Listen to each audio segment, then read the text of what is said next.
Bom dia a todos, que a paz de nosso Senhor e Salvador Jesus Cristo esteja contigo, meu irmão e minha irmã.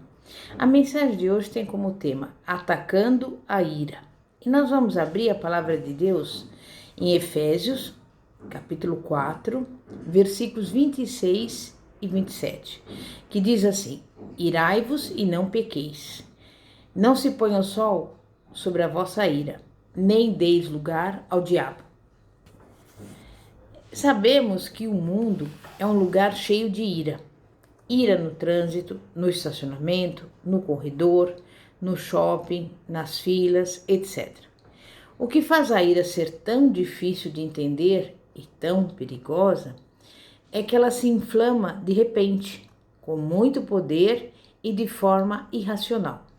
Ela não pensa no futuro, nem na segurança pessoal. E nós precisamos lutar contra o pavio curto. Primeiramente, precisamos reconhecer a ira não pecaminosa. É possível usar a ira de uma forma positiva? A Bíblia não oferece nenhuma opção para ninguém agir com ira. Há muitas condenações bíblicas da ira. Por exemplo, Gálatas 5:20 menciona manifestações da ira como obras da carne.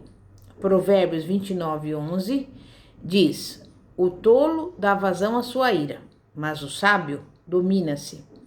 Tiago 1, versículo 19 e 20 acrescenta: Meus amados irmãos, tenham isto em mente. Sejam todos prontos para ouvir, tardios para falar e tardios para irar-se, pois a ira do homem não produz a justiça de Deus. E o Salmo 37:8 orienta: Evite a ira e rejeite a fúria. Não se irrite, isso só leva ao mal. Nós sabemos que Jesus expressou ira em mais de uma ocasião. A mais famosa foi o encontro dos cambistas no templo. Jesus foi ao templo de Deus e encontrou um próspero negócio funcionando, ou seja, a venda de ovelhas e bois, o câmbio de moedas e o surgimento de fortunas. Jesus fez um chicote de cordas e começou a expulsar os fornecedores do comércio do sacrifício. Não bastando isso, virou as mesas e jogou todo o dinheiro no chão. João 2, versículos 14 e 15. Os cambistas estavam praticando uma espécie de extorsão religiosa. O templo era o único lugar onde as pessoas podiam ir adorar a Deus nos dias mais santos e elas deviam levar sacrifícios. Traziam o melhor dos seus rebanhos, suas ovelhas mais puras, que eram rejeitadas pela inspeção dos sacerdotes. É óbvio que os sacerdotes tinham um acordo com os homens das mesas de câmbio, que por acaso tinham animais aceitáveis como garantia de passar na inspeção. Os preços eram como os dos cambistas que hoje agem, por exemplo, nos estádios de futebol, astronômicos por falta de concorrência e controle.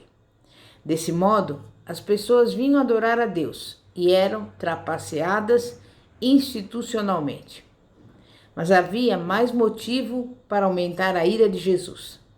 Os mercadores haviam estabelecido um mercado no átrio dos gentios. Este átrio era o pátio externo do templo, o único lugar disponível para os não-judeus adorarem. Os mercadores fizeram pouco caso disso. Encheram o átrio de bagagem e suprimentos para o seu negócio. Os gentios não tinham outro lugar para ir. Jesus, sabendo que viera buscar e salvar os perdidos, inclusive os gentios, não poderia aceitar uma coisa dessas, de forma alguma. Mas o que chamou a atenção na ira de Jesus? O objeto da ira. Jesus não estava irado por causa de injustiças contra ele. Sua ira era justa, voltada para a injustiça contra pessoas e não contra Deus. Não era por ele mesmo, mas por Deus. Muitas vezes temos raiva por questões nossas e pouquíssima pela de Deus. A ira justa nunca se preocupa com nós mesmos, é sempre a renúncia do ego. Jesus teve uma reação calculada à injustiça do que viu. Não foi um acesso de cólera incontrolável, mas uma ação redentora. Há outro exemplo esclarecedor da ira de Jesus. Um dia, um homem com a mão atrofiada foi trazido até ele. E, imediatamente, Jesus foi tomado de compaixão e curou o homem na hora. Mas isso gerou controvérsia, porque era sábado. E isso seria a violação dos mandamentos. Marcos 3,5 conta que Jesus, irado, olhou para os que estavam à sua volta, profundamente entristecido, por causa do coração endurecido deles. Estava frustrado porque as pessoas não entendiam do que tratavam as leis dos hebreus. Não entendiam a compaixão nem o amor redentor, que era mais importante que as letras da lei hebraica. Não compreendiam quem Jesus era. Por isso, ele se irou, ira justa. Mas a ira errada é abominação.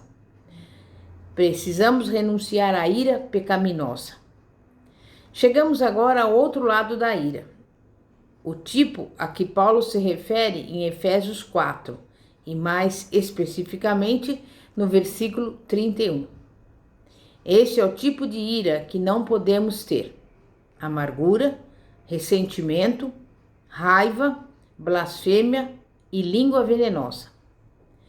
A ira é nociva. Ela se transforma em veneno que acaba matando o espírito. Hebreus 12,15 nos adverte para sermos jardineiros cuidadosos. Não devemos deixar nenhuma raiz de amargura brotar e causar problema, poluindo o jardim dos relacionamentos. O principal processo na fabricação da ira é o ensaio. Passamos e repassamos o que alguém disse. Começamos a achar novos significados no que ouvimos. Aumentamos algo que nem nos incomodou tanto na hora, mas alimentamos o fogo até que as chamas fiquem altas. O ensaio da ira é perigoso. Não deixe que a ira seja promotora da ira. Efésios 4:29 diz: nenhuma palavra torpe saia da boca de vocês. Não deixe nenhum comentário infame sair da sua boca. Em vez de ofender as pessoas, podemos gastar o mesmo tempo edificando-as, usando a língua como manancial de graça. E essa é uma das marcas do cristão. Precisamos ter em mente que a convivência é contagiosa. Se você anda na companhia de pessoas sarcásticas, mais cedo ou mais tarde, essa característica o contaminará. É o que Provérbios 22, versículos 24 e 25 diz: não se associe com quem vive de mau humor, nem ande em companhia de quem facilmente se ira. Do contrário, você acabará imitando essa conduta e cairá em armadilha mortal. Provérbios 19:11 diz: a sabedoria do homem lhe dá paciência, sua glória é ignorar as ofensas. A ira pecaminosa não é repreender, mas ser condescendente com ataques de raiva. Então, reverta a sua ira.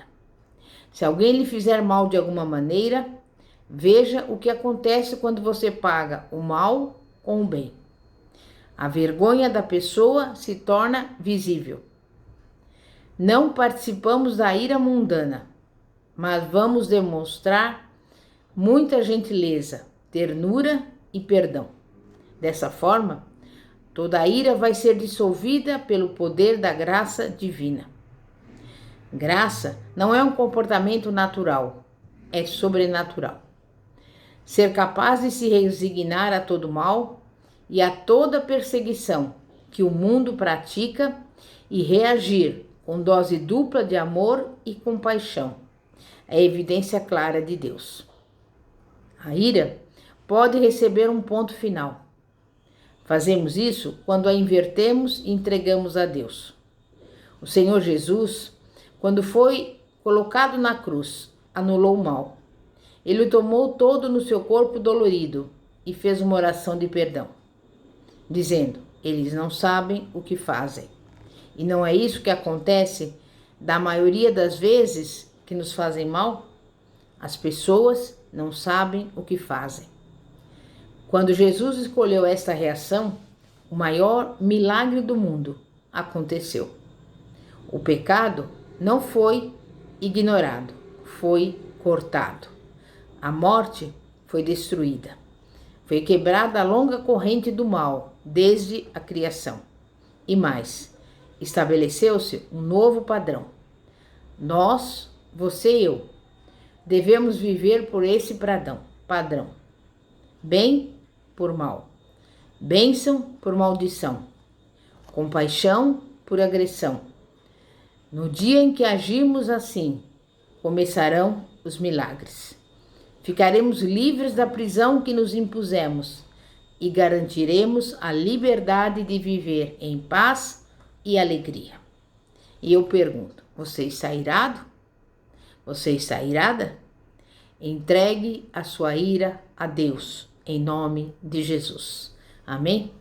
Santíssimo Deus e poderoso Pai, Pai de nosso Senhor e Salvador Jesus Cristo, nós estamos aqui diante do Senhor, pedindo que o Senhor visite o nosso coração, a nossa mente.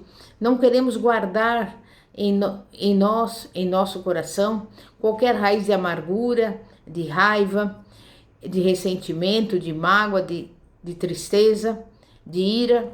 Nós te pedimos, Pai, que o Senhor venha nos purificar, que o Senhor venha nos limpar e que nós venhamos tratar o mal com o bem, que nós venhamos tratar o perfeito com o perfeito, o puro com o puro e o mal através do indomável. Por isso, nesse dia de hoje, eu te louvo e te agradeço, porque tenho certeza que cada um vai refletir sobre esse tema e não vai se deixar dominar pela ira, mas vai ter a paciência suficiente para fazer aquilo que a palavra de Deus nos diz e desfrutar de todas as bênçãos do Senhor em nome de Jesus. Amém? Pastora Fátima, da Igreja Evangélica Apostólica Poder de Cristo. Que a paz de nosso Senhor e Salvador Jesus Cristo esteja contigo. Amém e graças a Deus. Glória a Deus.